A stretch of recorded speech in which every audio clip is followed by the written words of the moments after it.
Welcome back to another episode. I'm super grateful to have Emily on the show again. Our goal is to keep the conversation going around maternal health in all aspects of the term emotional, mental, and physical. Today, we are speaking about pregnancy, infant loss, and fertility. This is a conversation that needs to keep going. This is also very important to me as I am part of the statistic 1 in 4. Like many, I felt many emotions, one of which was shame and the other one guilt. It is a very clear memory for me, and my hope is to help other women open up about it too. So thank you, Emily, for coming on again. Thanks for having me and, being brave in sharing that you're 1 in 4. And I think it's always important to just put a little bit of a trigger warning out there when we're having these discussions because there's so much trauma that comes with pregnancy and infant loss and fertility, right? Absolutely. So if Um, anyone's listening to this and needs a little pause, it's okay to honor that Absolutely. too. Thank you for that. Let's start with this statistic because I find it so staggering. Like, how is it that it's not spoken as much as it should be? I agree. I know, even for myself, that when I had my loss, I felt so alone. I hadn't connected with anybody else that had been through a pregnancy loss. And I did it like for myself. I didn't know what to do with that. Am I supposed to take time off work? Am I still supposed to work? Mm-hmm. Like, what do you do with this? Yeah. Right. And nobody talks about it. And it is 1 in 4, but it actually might be even more prevalent, right? So, in terms of our language that we use around pregnancy loss and kind of the definition of it. So a miscarriage is before 20 weeks. So that typically happens in the first trimester. And we have different types of miscarriages that happen. For example, ectopic pregnancies occur 1 in 50 are ectopic, which means that the baby is growing in the fallopian tube. Uh, and it can be a severe medical emergency for someone that is experiencing that. And then we have stillbirth, which is our language of 20 weeks beyond. And so here in Canada, we do have benefits, for example, that people can access to take time off and care for themselves for 20 weeks plus. However, there isn't anything really formally in place for someone under 20 weeks and have had a pregnancy loss. And so people don't really know what to do, who to talk to. There's so many mixes of emotions that happen with a loss too, right? Some people, it was a surprise pregnancy and they didn't plan to be pregnant, and maybe at first they weren't sure, how do I process this pregnancy? And then when they kind of process it and then they've lost the pregnancy, it's Mm-hmm. like a whole mix of layers.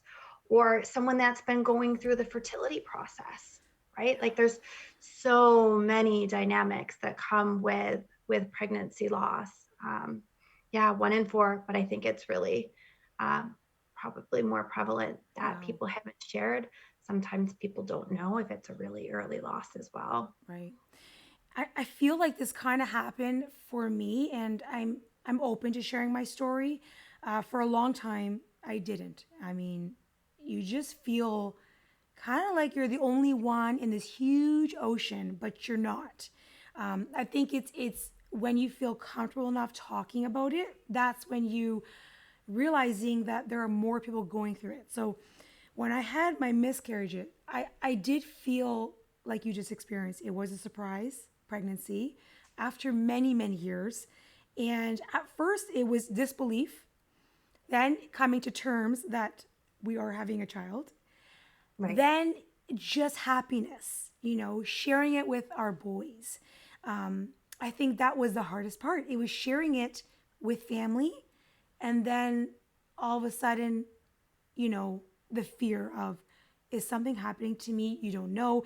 Did I cause this? There were so, like you said, many layers. And I always wondered, like, is it normal to have all these feelings all at once where you don't know what to do with yourself? You kind of feel like, am I losing it? I don't know. 100%, right? So you have grief that's coming in of Mm-hmm. sadness. You have shock, right? And with a pregnancy loss, it's complicated too because it depends on, was it spontaneous and you're experiencing symptoms and you're bleeding and you're having cramping, right? Some people it's a miscarriage. So you go in for your ultrasound and there you are, they go quiet, nobody says anything. Some will tell you, most won't. Mm-hmm. And you're not getting a print up of a picture and you know that something's wrong, but nobody's really saying anything, right? Yeah. So there's so many ways around, number one, of how you find out about your miscarriage. Um, and again, we're talking about before 20 weeks. So what happens is some people have to go and do blood work. And then what they're doing is they're measuring your HCG levels Yeah. of are your numbers rising or are your numbers going down? And so there's this window of time where you're still like, okay, I think I am losing this pregnancy. And then, but maybe I'm not. Yeah. Maybe I'm not. Is this Completely. really happening? Okay, I got to go back and recheck my levels. All right, I'm holding on to because I Googled and someone else shared a story about how they had heavy bleeding or spotting or something that came up and they went on to have a successful pregnancy. So I got to be okay. So you Mm-hmm. have this bit of hope sometimes people are holding on to.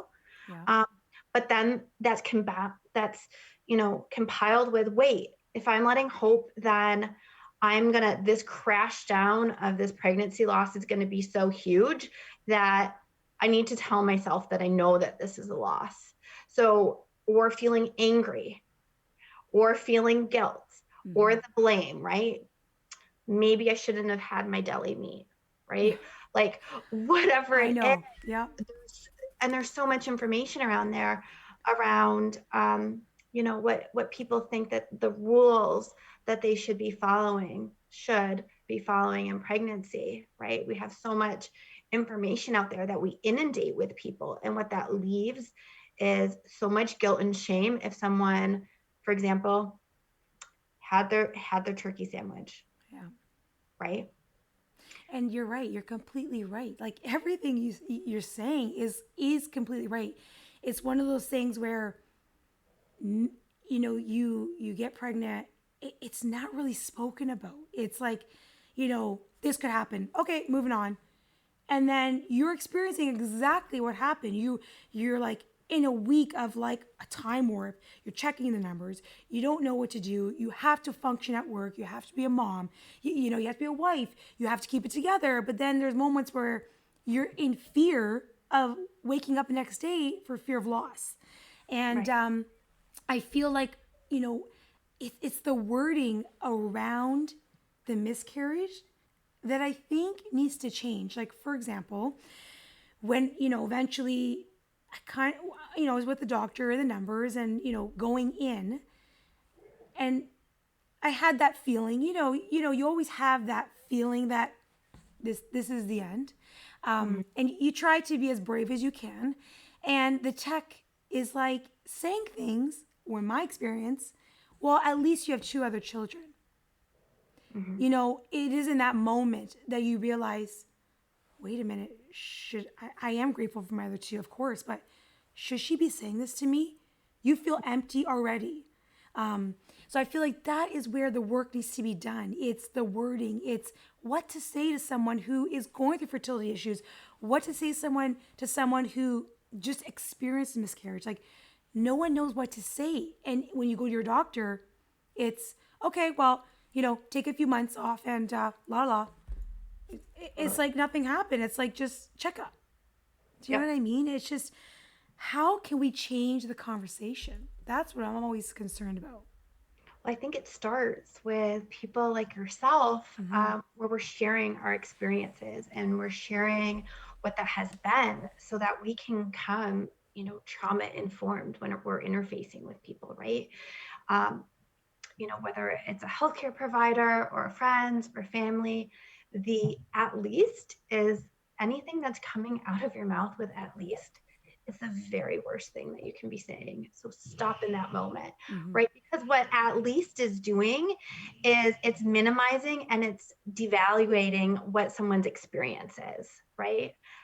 It's minimizing it. that, yes, I can, for example, in your story, yes, I can have other kids and I can love them and appreciate them. Hmm. And I can also grieve the loss of this pregnancy, right? I Yeah. can grieve that. And when we go into that at least or that other conversations, then what it is it's taking away that experience for that person that's grieving in that moment. Yeah. And a loss is a loss. And what I see sometimes happening as well is people also compare their losses to other people. So if they've experienced a loss, there's a lot of support groups that are out there that are kind of across a loss, whether it's someone that's had an early loss, whether it's someone that's had a stillbirth, Hmm. whether someone that's had a neonatal loss, which is a baby that has died. And what I hear is some people say, oh, I can't go to that because I had a miscarriage and their loss, having a stillbirth, is a greater loss than my loss. And so we also do this thing of where we try to categorize and put into boxes how we think we should be feeling and how we compare that with the world around us. Yeah. But your loss is your loss. And we need to just start honoring that for each other. And when we're also reaching out and telling our friends and family or whoever that may be, what we need is for someone to validate that loss. I am Yeah. so sorry that you are going through this. And we don't have to fix it. There's no Yeah. fixing pregnancy loss, Yeah. right? No. The other thing that I hear sometimes happen is, oh, you went through, I went through that too, and you'll be better, right?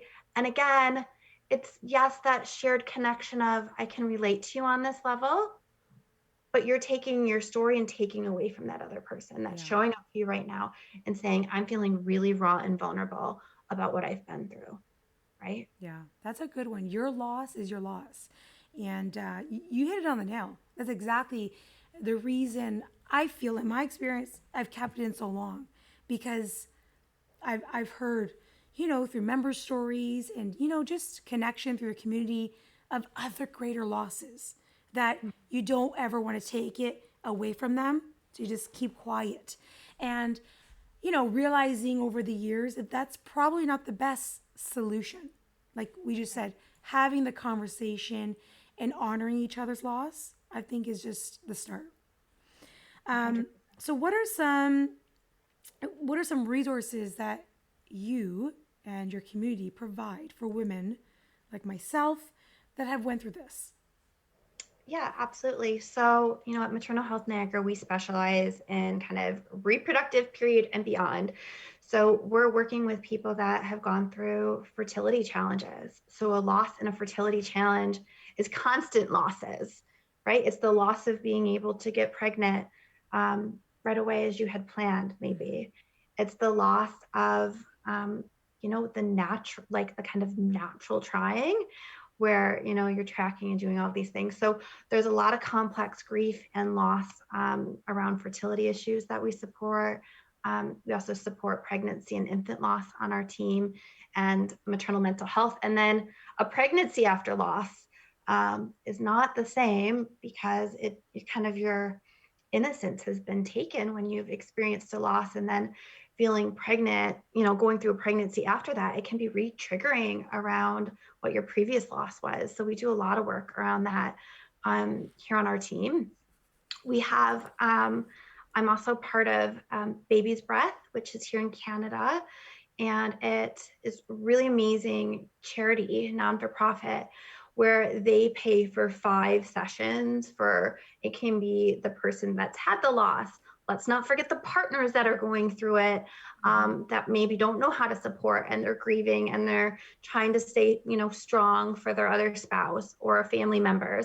So Baby's Breath offers the 5 free sessions with a therapist at master's level that specializes in trauma Wow. related to reproductive loss. And then we have other programs like PALE, which is the Pregnancy and Infant Loss Network, which is hosted now through Sunnybrook, and they have monthly meetings. And now that we're in the middle of a pandemic, a lot of virtual services. So it's actually in some ways more accessible because they have different times and things that they're running outside of region. And then we have like home hospice. There's a few different programs and things that are there for people. Okay. But when you're in the middle of a loss, if you don't know about it, Yeah. that's a big rabbit hole to try and go down and find where those resources and supports are. So I think it's really good that you're asking about it right now Yeah. of where do we go? How do we navigate that? Okay, amazing. And we will put this up. All those organizations that you talked about, we will put it up so everyone can have access to it, and for those who are visual and actually see it. Um, Now, what are the risk factors with conceiving over 35? Well, I think actually I'm seeing a lot more people conceiving over 35 right now. 35, isn't necessarily this huge jump now. Families are starting to happen at different ages and different kind of times. Yeah. There are risk factors over 35, for example, with infertility. Um, However, I think it's a really important discussion to have with your healthcare provider that knows your health history, that knows, you know, if you have any hormonal things, if you have other concurrent medical health issues that are going on during that time. I've also worked with a lot of people that have been over 35 that have had healthy pregnancies. Mm-hmm. So I know 35 is this kind of flagged number. Um, but again, it depends on your history and not. Yeah. I Yeah. mean, okay, so in your practice, you have groups geared toward fertility, correct? Yeah, so we do individual. I had hosted some fertility support groups before. Mm-hmm.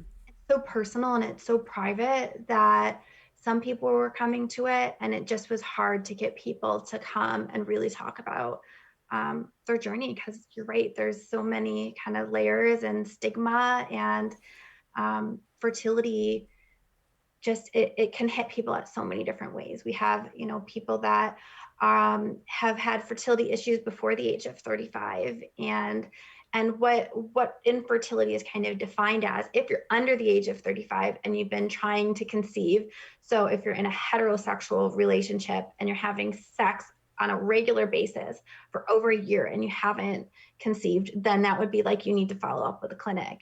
If you're 35 and older and you're having regular sex for 6 months and you haven't conceived, then that would be a kind of trigger point of let's follow up with a fertility clinic. And so you need to have a doctor's referral to be able to do that. So it's just, again, like talking about accessibility of services, I think it's really important, yeah, that you're having these conversations with your family doctors, etc. But there's, again, it's that jumping through the hoop of, okay, I got to go talk to my family doctor and tell my family Yeah. doctor I can't conceive. Now my family doctor is making this referral. So then you're waiting on the wait list for the fertility clinic to follow up with you. And then you have your initial appointment with the fertility clinic. And then you have to do all of this Yeah. testing before you have your treatment plan. And so, especially if someone's over 35 and they're trying to grow a family, they're like feeling the pressure of the clock. And Yeah. each month and each period of time that's prolonging just to get information around what's happening with them, it really feels like forever, Yeah, right? exactly. I mean, I never, I mean, you don't know actually. I mean, you get pregnant. In my experience, I mean, it took a while, with Gabriel, and who's my first, and you just don't know. And then there was such a large gap between my middle and my miscarriage, and then Milana, that you don't know really how hard it is. And going back to a loss, do you feel that when you do experience a loss, you really hold on to the next pregnancy if you're blessed to have one with such, I don't know what the word is, but it's fragility where it's like you have fear all the time. You don't want to step out of your comfort zone because you want to go through with the pregnancy. Is that Right. completely normal? Yeah. And people, there's sometimes where people are going through a loss Mm-hmm. and we need to have moments of resiliency. So it's not that they're forgetting that they've just lost their baby because they're not, nobody's forgetting that. Mm-hmm. But it's also that resiliency of I need to have some hope and something to hold on to, Yeah. right? So a lot of those discussions can be saying, like, when can I try again? Right? And how long will it take for me to get my period back? right? And then, also recognizing and understanding that the menstrual cycle can be really triggering after a Hmm. loss. One is seeing blood. Two is if you haven't conceived and then you get your period. There's such a, there can be such disappointment that comes as a, monthly reminder that you're Yeah, not pregnant when that's what you want so badly to be, is to be, absolutely. right? Yeah, so this is the thing. So, for those that are struggling with fertility, and like you said, the appointments, and I've had friends and I've had clients have gone through that. And it is very heartbreaking because the time, it just seems like forever and a day. Um, and what you said, it makes sense. Maybe even just to have other therapies as, included in that approach. I think that's where maybe our healthcare, can jump in and do a more comprehensive approach because that just seems like forever to get an appointment and then, then you get your first blood work. And then, in that meantime, I feel like our mental health is suffering because you're just waiting and waiting and waiting. And then that waiting game can drive you into some sort of a depression, if I want to say that word, but it that's exactly how it feels. Yeah. Do you have any alternative therapies, or do you promote any alternative therapies to fertility issues? Well, I think we're looking at your full circle of care, right? Mm-hmm. Which is kind of our model, our little motto is about build your circle of support. So, there are a lot of times where we're supporting families through fertility, um, and all of the challenges that come with it. Some people like to go and see a naturopath. Some people enjoy doing the, oh my goodness, acupuncture. Mm-hmm. Some people are doing just wellness of doing massage and trying to be relaxed. There's so many different things out there. And I'll tell you that pretty much anybody that I've worked with that have been through the fertility journey, they are trying everything. They are trying after having sex, holding their legs in the air for a certain Yeah. period of time to try and conceive, or eating a certain food, or having a certain vitamin. And sometimes all of the things that people also feel like they should be doing become so taxing on the mental load of, I'm trying and doing everything and it's not working, or it's Yeah. not happening as planned. And it can become so intricate, right? Like if you're working with a fertility clinic, they're telling you how thick your lining is, how many eggs you have, what your hormone level is. Mm-hmm. At this time, you need to go have sex. If we're going to try without, an IUI, and an IUI is kind of along the lines of like an artificial insemination. So we'll give you some medication here, and now you need to go home with your partner and have sex.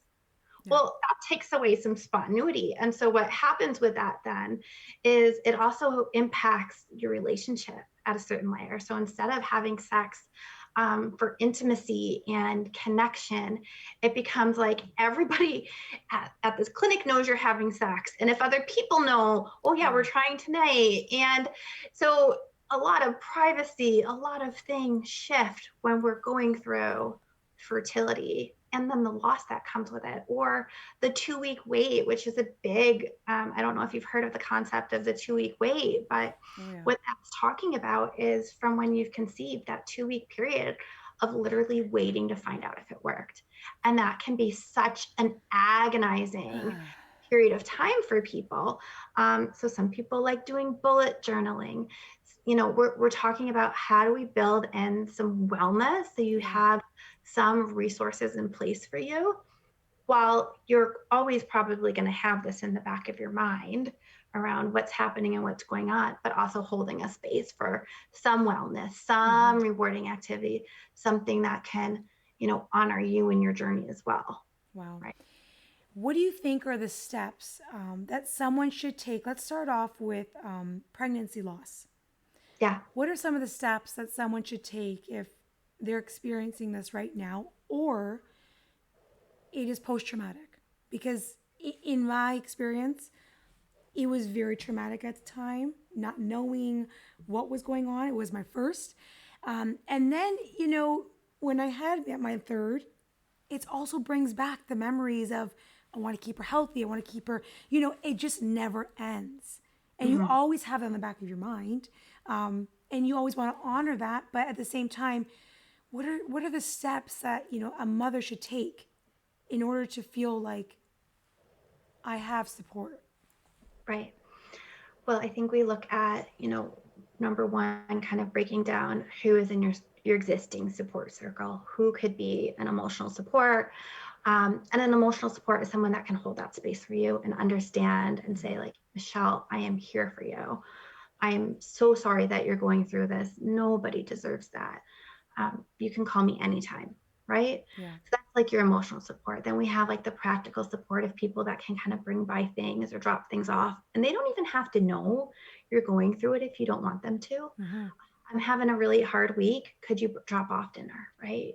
So we're looking at those support systems, looking at your therapist. And also it's okay to kind of say to your doctor, this is what I need from you, right? Your Okay. healthcare provider, because unfortunately, we do need to follow up with our healthcare providers when we are going through a loss.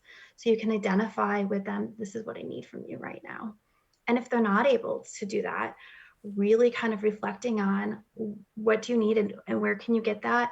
And can you get a second opinion? Or is there any other kind of follow up that you can have so that you don't have to continue to be traumatized by some of these touch points in our system, right? Yeah. Um, and then there is, so we know that if someone has had a pregnancy loss, we know, or someone has gone through fertility, that they're at an increased risk of having postpartum anxiety or depression and mood changes, right?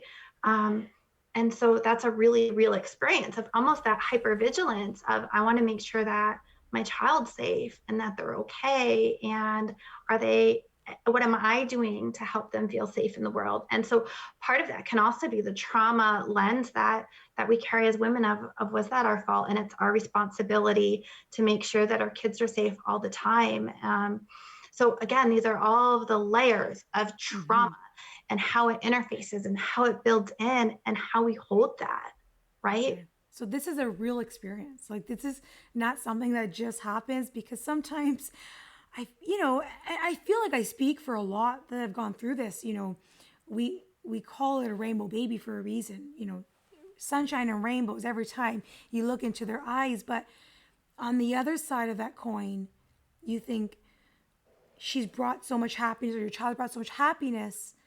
I don't want anything to happen. It's that constant fear cycle that Yeah. just looms over you like a big cloud all the time. So I'm glad that you said that because I feel others will resonate. It's not spoken about enough, that this is the purpose of having you on today. I mean, you're such a calming, informative voice, and I just love that we can connect this way because I think it's going to help a lot. I mean, you just everywhere you go and you hear in the news or a celebrity has a miscarriage and lots of shame and if I learned one thing, it doesn't matter who you are, Mhm. fit, background, ethnicity, like it doesn't matter who you are. There is no discrimination against loss. There Mhm. isn't, and Yeah. and that's what makes us human, right? Yeah. So is there anything else, any advice that you want others to know? I think reaching out and finding your support people, whatever that is, whoever that is, whatever that looks like, and you know that sometimes it can be that prolonged period of time. You might not actually be in your loss right now. It could have been something that happened a year ago, Yeah. 5 years ago, 10 years ago, 15 years ago, right? That your loss is your loss, and it's okay to come back and honor that part of your story, and know that that's a part of you that you're carrying. And is there any healing that might be helpful for you when you reflect back on, wow, this was a really big part of my journey, and you know I'm seeing now how it's showing up for me in my life, Mm-hmm. right? And we can always kind of honor and carry the loss of our baby, right? And if you haven't, some people do find it healing of having a nickname or planting a flower or having something symbolic to honor that chapter. And so you are allowed to do that. And however that is, it's never too late to honor what your needs are. That's amazing. Thank you so much, Emily. And for those that are watching, we'll post everything, everything that Emily has to offer and all the organizations she talked about. We will post it below. But thank you again, Emily. You're just always such an informative voice. I love having you on. Thanks for having me again. All right, we'll talk soon.